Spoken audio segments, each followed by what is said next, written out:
Hi, everybody. Welcome back to Frustrated but Faithful.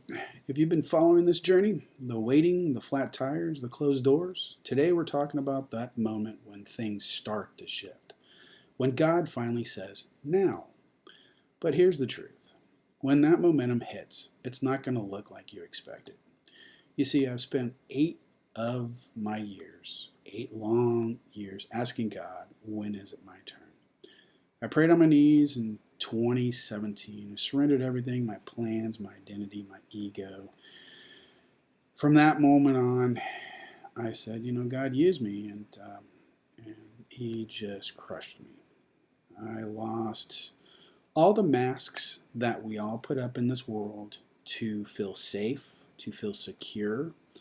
Um, all the knowledge that I acquired from him in sales and learning business backwards and inside and out, and learning from the top reps in my divisions and my companies that I worked at in medical sales just went out the window. I felt like, wow, everything I learned, I thought I had great skill sets to transfer over, and I do, but he wants to use them in another way. So what I mean by he crushed me, he just put me in a enlightenment period of realizing that in your life you put up these society masks that help you cope with everyday life. And we'll dig into that later, but I want to get back to the show. Sorry. So between that prayer and this microphone was a whole lot of silence back from 2017 to now, 2025. I thought the breakthrough was supposed to be instant. I thought, hey, all right, cool. It's going to take some time, maybe a year. Instead, it felt like he put me in neutral, like I was saying. There was no forward momentum, no validation, no open doors. I pushed hard because I'm not a individual that sits back and does nothing. I'm a capable individual like most people in society today, and when we are missing a few things in our life, we go grind to get them back. Well, the grinding didn't do anything, which I've learned the hard way, I got to tell you. But when I didn't see, it was God wasn't denying me. That's what I didn't see. He was actually developing me. Since 2017, it's been slow. In the last year, it's sped up, and I got to tell you, the waiting rooms now strip away every false version of yourself, like I was saying, every mask that we built. From my corporate career to my degrees to even my relationships, I've changed with friends and the types of friends I hang out with. Interesting. I got to tell you, seriously, it is just amazing how things just change slowly, but then when you look back that in the last year, yes, I'm a much different person. So, I thought everything that I thought defined me, it was just ripped away so that I could finally hear him clearly. And I got to tell you, I'm still waiting for him to speak clearly to me. I don't believe that the man upstairs, the big guy, God, Jehovah Jireh, El Shaddai, he speaks to you. I think he gives you dreams and symbolic dreams, which I have a lot of. And I wish he just would sit down, and I'd love to have a chat with him. So everything then shifted, not externally, but internally. That's how divine momentum really starts. You don't see it first, you feel it. It's that moment when peace replaces panic, when clarity starts cutting through the fog, when you stop chasing what you thought you wanted, and you finally say, God, if it's not from me, I don't want it. And if it's not from you, I don't want it. That's when doors start cracking open slowly, and that's why I'm at, basically. Not because you force them, but because something in the universe just aligns. It's just weird. You ask your guides, your guardian angels, whatever you want to call them, for help, because if you don't ask for help, free will is the law. And they just sit back and they protect you from whatever darkness is out there in the spiritual realm. So reach out, seriously, I gotta tell you, meet your guy, meet your gal. They're pretty amazing. I've been asking to see them again for a long time, and I just feel like God's saying no because He's got His own plan, and you just step back. So, when you've been frustrated for a long time, you start learning how to read energy differently. You notice what drains you. That's what I meant by I don't hang out with the same people. I feel like some of the people that I hung out with that I thought were really my friends just drain me of my energy. They're energy suckers, as you could say. And I'm not saying that they're bad people. It's just weird. When you finally get to a point where you want to be aligned with the universe, it's just weird how you go through this change and you start feeling your energy differently amongst how your day is going and the situations that you're in. So you kind of step back and you feel when something's off, even when it looks right on paper. That's spiritual maturity. Not chasing opportunity, but waiting for a sign.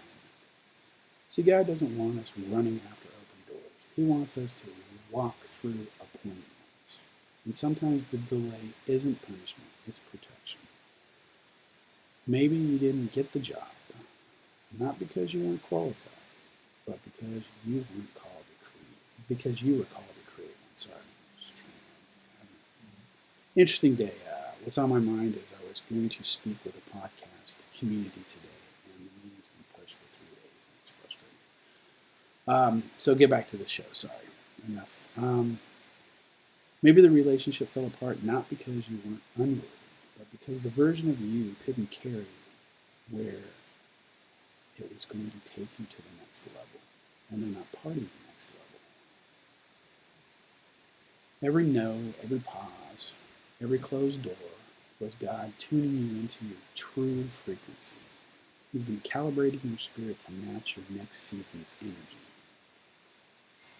When momentum starts to build, obedience becomes your fuel. That's where I had to learn that flow doesn't mean easy. It means right. There's still resistance. That's why what I just mentioned earlier. I've been trying to talk to this podcast community to get on there. They like my podcast. It's brand new, even though it's still brand new. They like my message. And we've been trying to set up a meeting for 3 days, and it just seems to be stalled.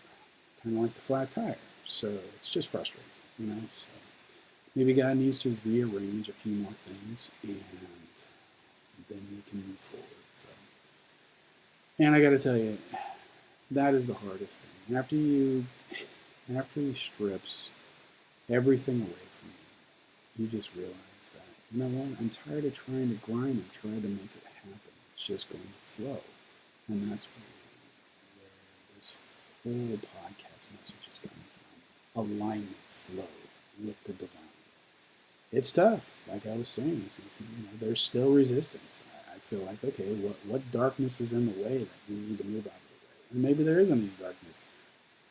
Like I was talking about in the last podcast, sometimes the room is in chaos and he needs to finish arranging it in your favor. So, like I said, it just takes some time. So, but now, I move differently because I move with purpose. And that's good because you want to move with purpose. You don't want to move with grinding, which everybody does in this world. You stop second guessing your voice. You stop apologizing for your anointing. You stop trying to make yourself fit into systems God is calling you to rebuild.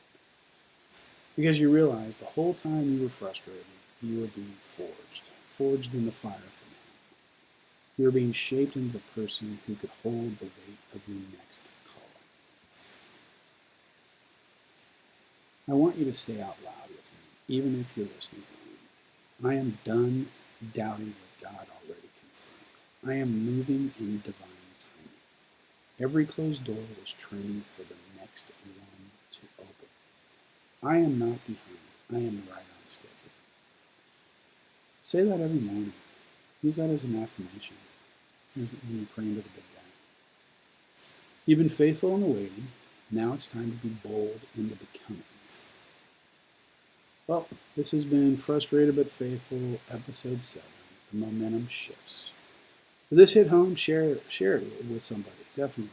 Tag me, message me, and Spotify, and my Instagram page. I want to hear your story of waiting and how God is now shifting you into alignment. Because, like I said, you're not stuck, you're being sent to your next assignment. All right, thanks for listening. I hope you love this. I think I'm going to do another one tomorrow or Saturday morning.